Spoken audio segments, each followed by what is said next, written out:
విద్యార్థి నారాయణ కళాశాల 3వ అంతస్తు నుంచి దూకి ఆత్మహత్య చేసుకొని మరణిస్తే ఆ మరణానికి సంబంధించినటువంటి అంశంపై ఈ జిల్లాలో ఉన్నటువంటి పోలీస్ యంత్రాంగం కానీ ఆర్ఐఓ గారు కూడా దాని మీద సమగ్రమైనటువంటి విచారణ చేయకోకున్నట్టుగా ఆ సమస్యను గాలికి వదిలేసేటువంటి ప్రయత్నం చేస్తున్నారు. దీన్ని వ్యతిరేకిస్తూ ఏదైతే నారాయణ సంబంధించినటువంటి యాజమాన్యంపై కేసు నమోదు చేసి ఏదైతే నారాయణ కళాశాల ఉందో ఆ కళాశాలను సీజ్ చేయాలని, అదేవిధంగా ప్రధానంగా కరువుకు నిలయంగా ఉన్నటువంటి అనంతపురం జిల్లాలో రైతులు తీవ్రమైనటువంటి ఇబ్బందుల్లో ఉన్నారు. ఇట్లాంటి సందర్భంలో విద్యార్థుల యొక్క తల్లిదండ్రులు ఇబ్బందుల్లో ఉన్నటువంటి తరుణంలో విద్యార్థులకు ఫీజులు వేధింపులు ఆపాలనేటువంటి ఒక అంశాన్ని తెరపైకి తీసుకొచ్చి ఈరోజు అనేక రూపాల్లో విద్యార్థి సంఘంగా పోరాటాలు నిర్వహిస్తుంటే ఈరోజు విద్యార్థులపైన కేసులు పెట్టేటువంటి ప్రయత్నం ఒకవైపు ప్రభుత్వం కానీ ప్రభుత్వం సంబంధించినటువంటి అధికార యంత్రాంగం చేస్తున్నారు. ఈరోజు మేము సూటిగా అడుగుతున్నాం, ఏదైతే కార్పొరేట్ మాఫియాకు మీరు కాసులు కకృతి పడుతూ విద్యాశాఖ అధికారులు ఈరోజు దానికి విచ్చలవిడిగా అనుమతులు ఇచ్చేస్తూ ఈరోజు అక్కడ చేస్తున్నటువంటి అనేక రకమైన వ్యాపారాలకు మీరు తొత్తుగా మారుతున్నారు.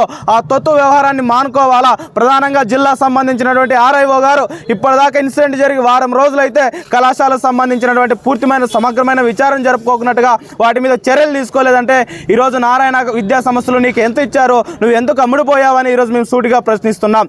ఈరోజు ప్రభుత్వ యంత్రాంగమే కాదు, ఈరోజు ప్రధానంగా టీడీపీ ప్రభుత్వానికి సంబంధించినటువంటి ప్రధానంగా బత్తలపల్లిలో విద్యార్థి ఆత్మహత్య సొంత గ్రామం అయితే దానికి సంబంధించినటువంటి ఆరోగ్య శాఖ మంత్రి గారు అదే నియోజకవర్గంలో ఉన్నారు. ఆయన స్పందించాలా. అందులో భాగంగానే నారాయణ గారు ఈరోజు క్యాబినెట్లో ఉన్నారు. విద్యాశాఖ మంత్రి నారా లోకేష్ గారు ఉన్నారు.